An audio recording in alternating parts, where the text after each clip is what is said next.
Hello one and all, and welcome to Lilac 10, where once a month I give you a personal top 10 list on some kind of anime subject. Now this month I've decided to get a little bit more creative with these lists and narrow down the field a little more. Also because the Dub Talk podcast kind of inspired me in creating this one. One of the more well-known ADR directors on the North American anime front is Mike McFarland, and today I'm going to give you my favorite series directed by this individual. This is my top 10 list of English dubs directed by Mike McFarland. And in case you couldn't tell by the guidelines, this is more a ranking of the dubs that he's directed and not the actual series as a whole. Let's get started. Rule number 1 when it comes to McFarland dubs: you never actually know what the man is going to direct. Case in point, my number 10 entry, Season 1 of Mushishi. This and my number 8 entry are the kind of oddballs of my list, but that doesn't mean they are bad dubs. Mushishi's dub kept the calming and yet disturbing tone the story brought, matching it effortlessly. It also gave me my favorite performance by Travis Willingham for his take on Ginkgo. While the series wasn't all that popular of a sell, seeing as how it went to the save label in the second season landed in Aniplex's hands, the dub is still amazing regardless and takes my number 10 spot. There's another series that rule number 1 can apply to, and it's my number 9 entry, Eden of the East. McFarland directed both the anime series and the follow-up films, giving us a vast and interesting cast to go with. From Texas regulars such as Leah Clark, J. Michael Tatum, John Bergmeyer, and Leah Mackey, to LA names such as Michael Sturton-Nicholas and Stephanie Shea. This amazing yet slightly oddball mystery series has very solid work on all fronts. Oh yeah, and Jason LeBrecht is hanging out as Lee Takizawa with a rather fun performance of his own. But it does get a few points deducted because when I went to review the films, the dub was one of the weaker areas. Regardless, the series itself is great, and it has a solid dub attached to it, so check it out. With my number 8 entry, we're combining one of my favorite English dub directors along with my favorite genre of anime, movies, and TV shows. Now with Shiki, I actually didn't know that McFarland had directed the dub for this one until firmly securing my place in hell, thanks to the Photoshop work I did for the Mike McFarland train for Dub Talk. Sometimes mystery and horror can be difficult to dub and dub rather well. Case in point, Higurashi, but this doesn't seem to be an issue here as Shiki is extremely good, save for 1 or 2 performances.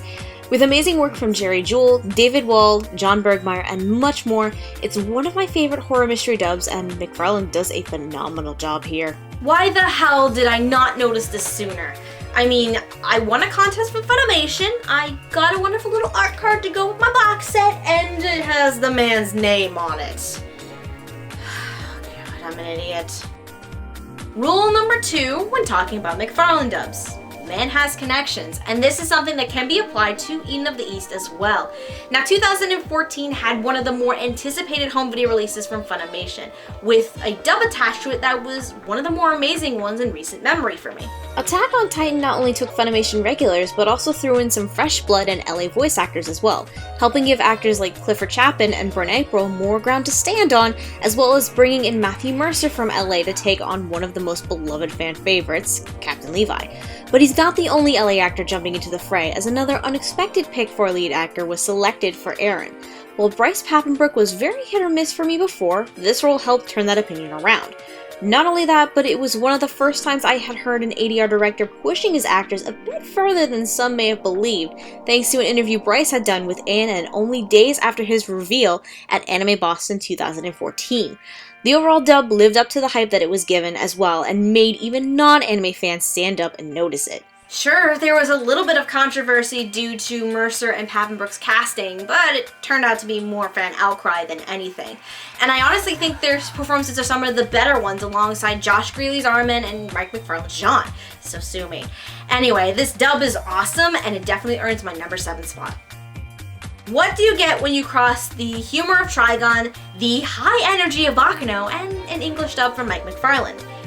Blockade Battlefront. A fairly recent series that was a part of the new broadcast dub program, this is another one where you can't just predict what the man known as McFarland will do, thanks to Aaron Dismuke and Phil Parsons taking on the roles of Leonardo and Klaus respectively. As the series with the highest energy on my list, this dub turned out some of the best performances I've ever seen from both new and veteran voice actors. Aside from the aforementioned Dismuke, there is also Micah Solusod as Black, Alex Organ's Zed, Tia Ballard's Aligora, Megan Emmerich's White, and Sarah Windenhef's Michela. But let's not forget the biggest surprise of them all, Josh Greeley's portrayal as Femd.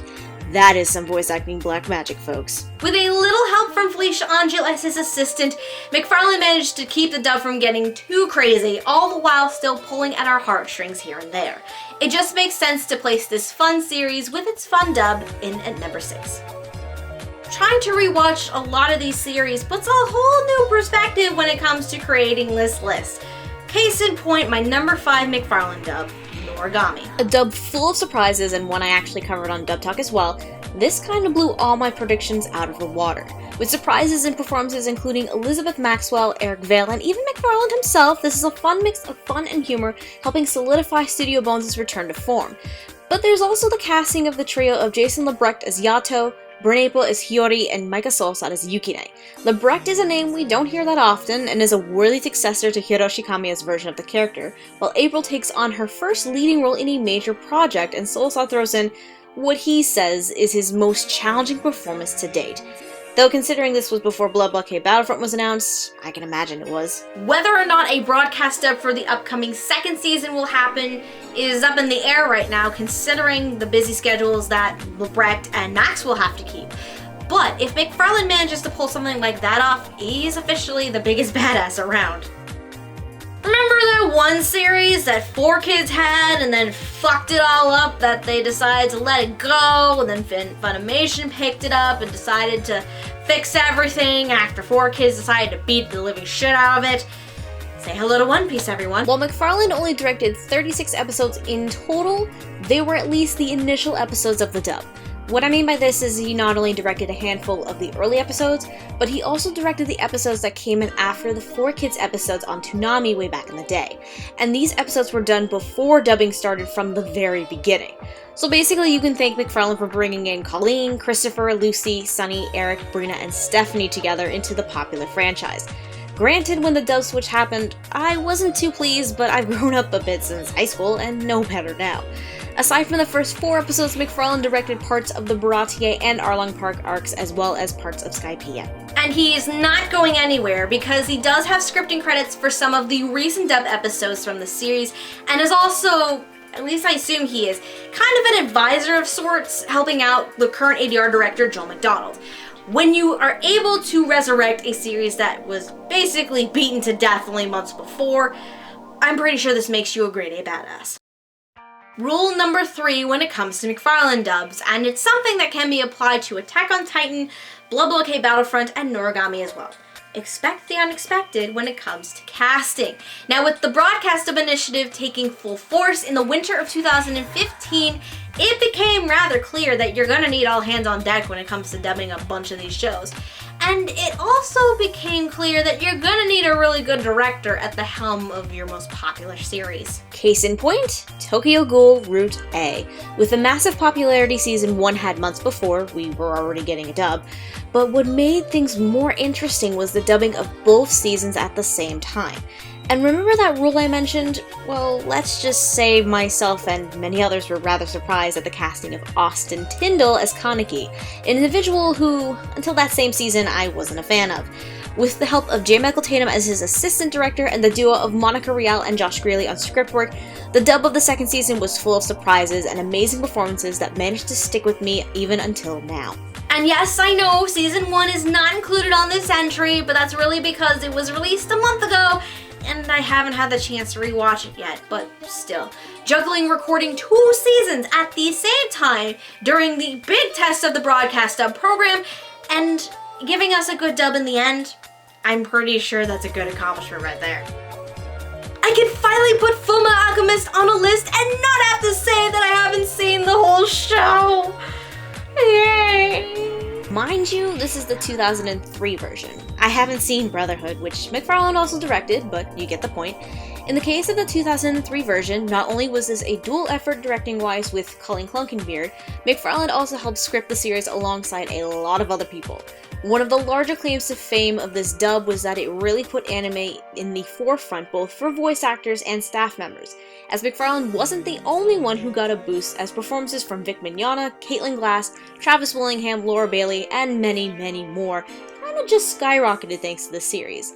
And let's not forget that the dub introduced us to Aaron Dismuke as Alphonse, who, at that time, was rather little, making the performance a bit more authentic. FMA is just one of those dubs that's rather game-changing like Cowboy Bebop was, and we have McFarland to thank for that. Partially. The fourth and final rule when it comes to McFarland dubs is just let the man direct any of your anime films, because he kind of has a lot of credits for those. Despite all of the series that are on this list, it's an anime film that McFarland has directed that takes my #1 spot. Wolf Children was not only my first time noticing McFarland as a director, but it turned out some amazing performances for its cast, including my absolute favorite from Colleen Clunkenbeard, who voices Hana. Add to it performances from Micah Solusod, Jade Saxton, David Matranga, and Jason Lebrecht, and the addition of a script from Patrick Seitz. There's just a wonderful combination of compassion and strength that really helps set the film's dub to another level entirely. If you haven't seen Wolf Children yet, then you're missing out, because this is a beautiful film with my favorite dub directed by Mike McFarland. And those are my top 10 English dubs directed by Mike McFarland. Which one is your favorite? Let me know in the comments below. Don't forget to like and subscribe if you have not already, and check out Lilac Anime Reviews for much more content. Until next time, otaku on, my friends.